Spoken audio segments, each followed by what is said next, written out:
Greetings from California. My name is Kathy Lynn Marshall, and I'm proud to share the life and times of my great-great-grandfather Otho Williams, a proven son of the sons and daughters of the United States Middle Passage. Even though I've been collecting family history information since 1976, even before Roots, nobody in my maternal line knew anything about my two-times great-grandfather Otho Williams, except what was listed in the 1870 and 1880 census. From those sources alone, I learned that Otho was born in Washington County, Maryland, in about 1834. He was presumed to be a mulatto and worked as a day laborer. The 1870 census also revealed that Otho married Alice Virginia Logan, a 20-year-old mulatto who was keeping house and caring for their one-month-old son, Edgar. Alice was also born in Maryland. She knew how to read, but not write. Otho could do neither. By 1880, Otho's family had increased, consisting of Otho, his wife Alice Virginia, and sons Edgar and Samuel, followed by my first great-grandfather Otho Sherman, then William, who died at the age of 5, and Charles. Daughters Mary Irene and Alice Virginia were born after the census cutoff date. Otho had promoted himself to farmer status by 1880, most likely working his own land. Because I now knew where Otho had lived in 1870, I looked on a map to see where he lived. I saw Antietam on the map. What?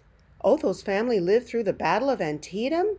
Even I knew that's where the deadliest battle on American soil occurred, when 23,000 people died on September 17, 1862, in the Sharpsburg area, perhaps right where my Otho was enslaved.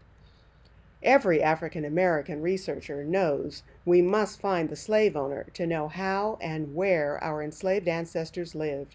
For many years, I assumed my Otho was connected to one of the 3 powerful white men living in Washington County, Maryland, who were also named Otho Williams. I began scouring the Maryland land records for those white Othos. There were 735 handwritten Williams surnamed records, most of which who had the name Otho. There were land deeds, bills of sale, wills, inventories, and other records to search, in the desperate need to find my Otho. 3 months of searching day and night until I gave up on my insistence that a white Otho was the owner or father. I had to find another theory. I purchased African American manumissions of Washington County, Maryland, never finding my Otho. But I did find people who revealed themselves to be Otho's siblings and his father. I also found free black people with the surname Williams, like Nathan, Samuel, and Prince. With this new information, I went back to the Maryland land records. What? Former slave Nathan had purchased Fort Frederick in Williamsport in 1861 for $7,000, and his family owned it for 54 years? Now it's a national park. The Maryland land records indicated that Samuel Williams was freed in 1854 by someone named John Ingram. I remember seeing that Ingram name in the Book of Manumissions. Additionally, John Ingram freed a slave named Margaret in 1860. Even though I still couldn't find any mention of my Otho, I wondered if those Williams were related somehow. Studying Prince Williams was next. In 1834, he bought a cradle and household items. My Otho was born in 1834. Prince must have been a free man to be able to purchase goods. Prince Williams had 2 probate records. The 1843 entry was Prince's will, setting free his son's wife and his daughter. He claimed his wife Margaret should be liberated by the heirs of Joseph Ingram.